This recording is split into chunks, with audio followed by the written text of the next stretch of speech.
opening up my imagination and accessing that magical child, that playful, creative kid that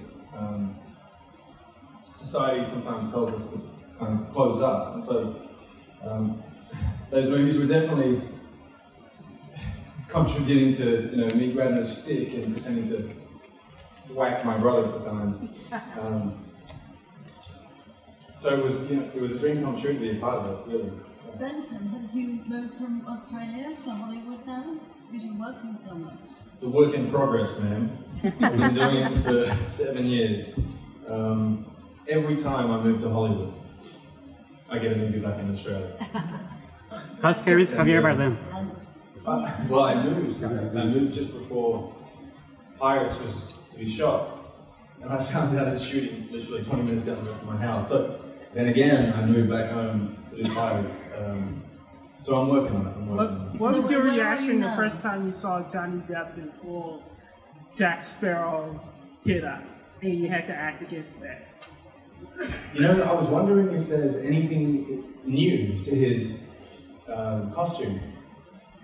He's got so many little things that mean that everything that he has on his body means something to him, personally or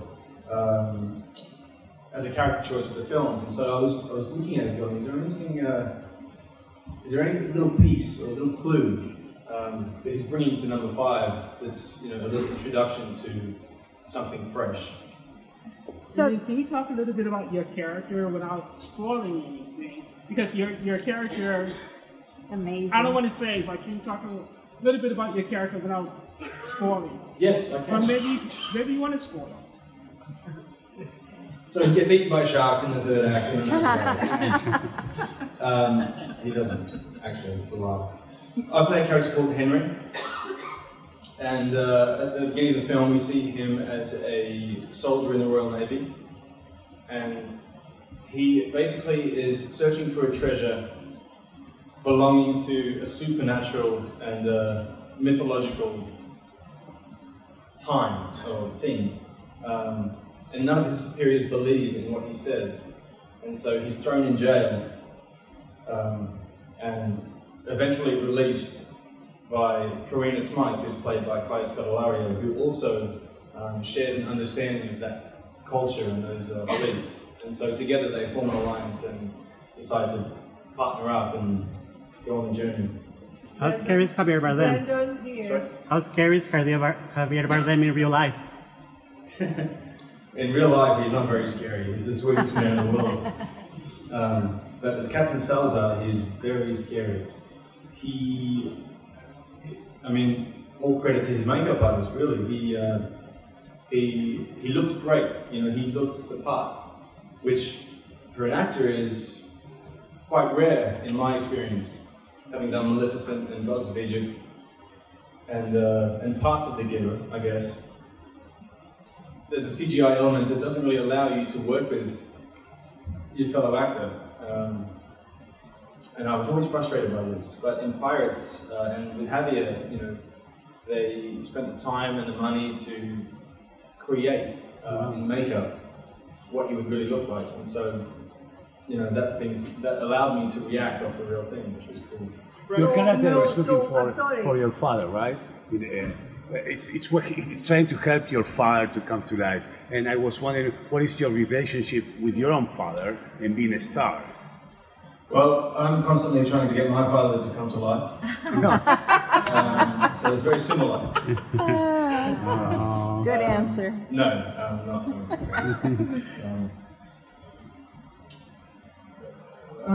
Talking about my own father and our relationship, I guess it's a little touchy, maybe more touchy than I would care to share. However, I think the undercurrent theme of this film, and for me, personally in this journey, has been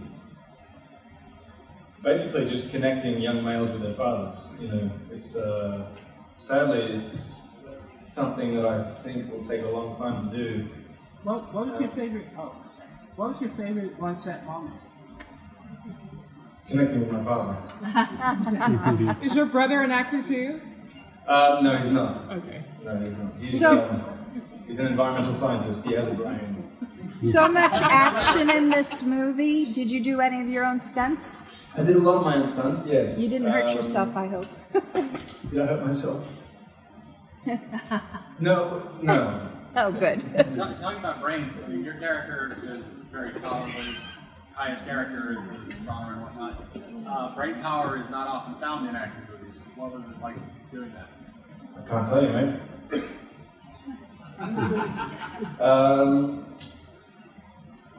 You know what? It was cool to have characters that were aspiring to find something that they had been told didn't exist for years and years. It was great to have a character to play that had an objective that was strong and sure and relentless in a way, which is kind of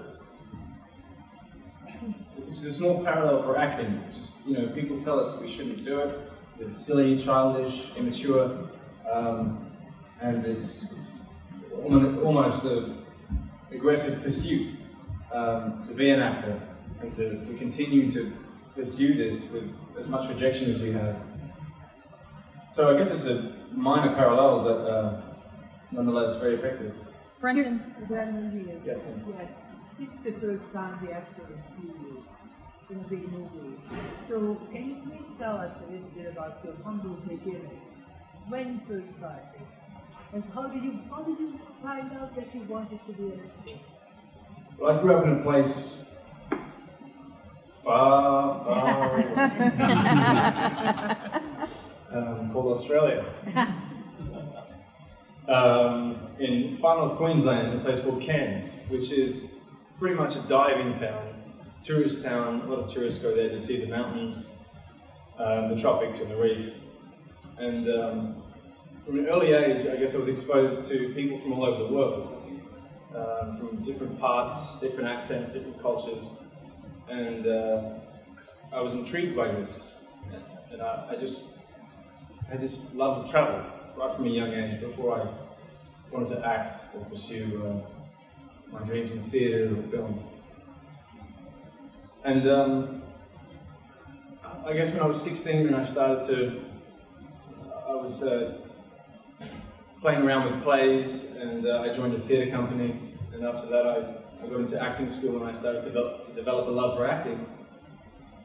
They really merged, and it made sense that I would travel for the rest of my life and be an actor. And so I guess it was two things. My love for film. I would watch hundreds of movies in my childhood. My mother was a crazy film watcher, and she would bring me along and educate me on all kinds of film. And I love to travel. So I guess those two things. You worked on movie when you were little? I'm sorry? What was your favorite movies when you were little? What were the favorite? You know what, I just, that inspired me, I have to say The Phantom was a great movie that I watched when I was a kid. I got the rings, punched my brother in the face with the ring and tried to lead into The Phantom.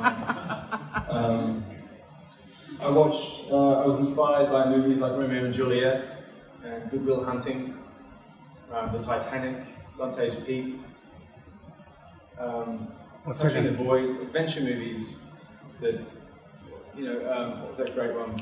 Any Australian stars? Iron Will was a great one. Any Australian stars that inspired, like Hugh Jackman, Russell Crowe? I mean, as a kid, I was in acting school, and from about 15 to 20, Heath Ledger was my #1 guy. You know, I watched all these movies. I loved him as a guy. I just, you know, he was a young kid that was making waves over in Hollywood, and that was my dream. And so, as the one young guy doing it, I love Hugh Jackman. You know, I really do. I've watched all his movies, and I'm a huge fan. I love Russell Crowe as well. Have you met them? Do you have a? I met Hugh Jackman once before. He's a great guy. You're a great guy, Hugh. He's here today. Was it today? Yeah. I can see Is he you. gambling in the back? I can see you playing his son. I can see you playing his son in a Can you? movie. Yes, I can. Oh. That would be wonderful. So what's next for you? What's next? After today, I fly back to Europe to finish a movie called Ghosts of War, which is a supernatural psychological thriller set in World War II from Eric Bress, the writer and director of The Butterfly Effect. So you worked on 2 big Disney films. Is there a Disney way of making movies, or was there anything different in your experiences between the 2 big Disney films?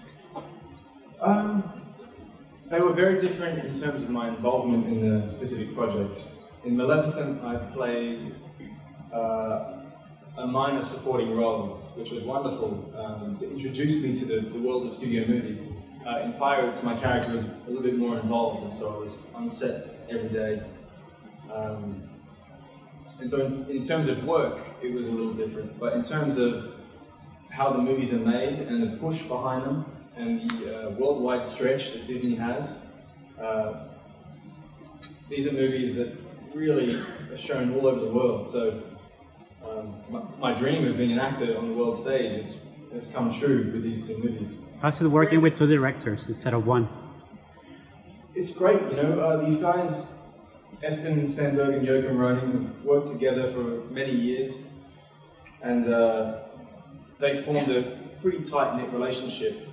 One focusing on a certain amount of aspects of behind the scenes and CGI, and the other focusing a little bit more on storylines and performance.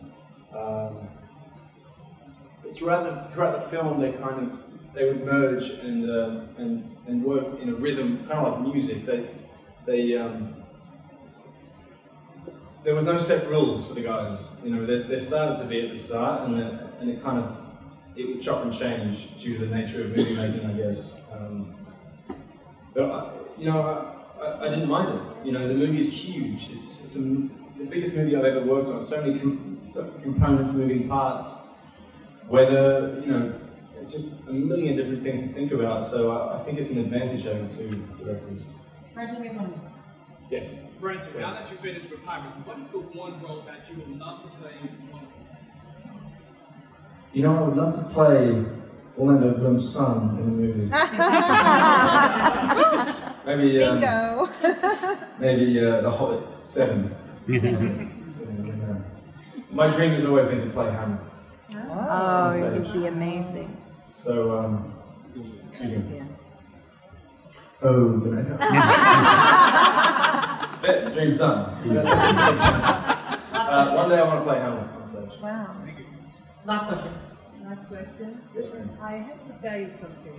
When I saw this movie, and I saw you, what came to mind right away that you have this Brad Pitt thing about you. You can be the next Brad Pitt. How ready are you for the fame factor?